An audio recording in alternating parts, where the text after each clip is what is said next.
So there's this concept, it's called aptly called emotional eating. Hmm. How can someone recognize when they're emotionally eating?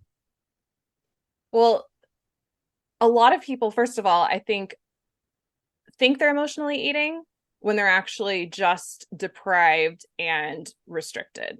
So deprivation meaning they have a scarcity relationship with certain foods, and um restricted meaning they're not getting enough to eat at their meals. I have a lot of women especially who are skipping meals because of career pressure, because kids, or just they don't have time, they haven't prioritized it.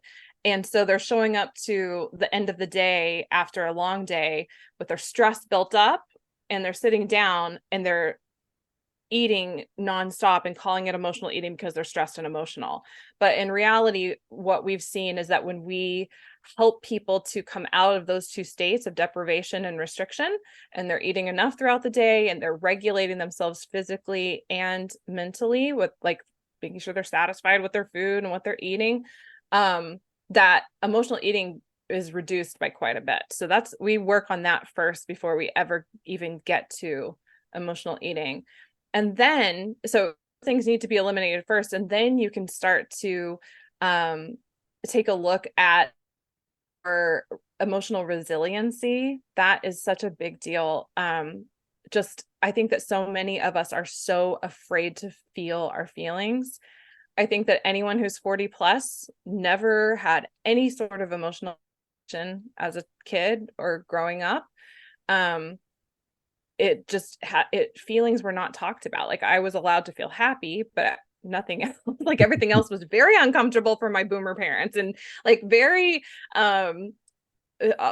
shoved under the rug, and they just didn't know what to do with it. And so a lot of what we do is teach people how just teach women how to just feel their feelings, which is to not sit and ruminate in the thoughts that are coming along with the emotions, but to actually sit down, turn off the thoughts that are running, and stop the story and just feel the physical sensations, because emotions are very physical, and the sensory experience of it, and tuning into that helps you to process it and get it out. And when you learn how to do that, and you also learn adaptive coping skills for those emotions, which is you're feeling the feelings and then maybe you still need to soothe yourself in some way. There's other things that you can try that are so freaking simple that nobody ever believes that it's going to work. It's so like, it's just sitting and taking deep breaths, doing tapping. If you've ever heard of tapping, just going for a quick walk, standing outside and looking at birds. These things sound so simple, but it really works. It helps you to soothe yourself and to release certain hormones and chemicals in your brain that will calm your nervous system down. And you also need to learn how to complete the stress cycle, because the stress cycle is you go into fight or flight, your body needs some kind of signal that you're safe. What we've been doing is coming home and using food to tell our body that it's safe, which is like, there's no shame in emotional eating. We like, that's number one. If you emotionally eat, that's nothing to be ashamed of. And it's not even always a problem. We always say like, it's only a problem if it's a problem.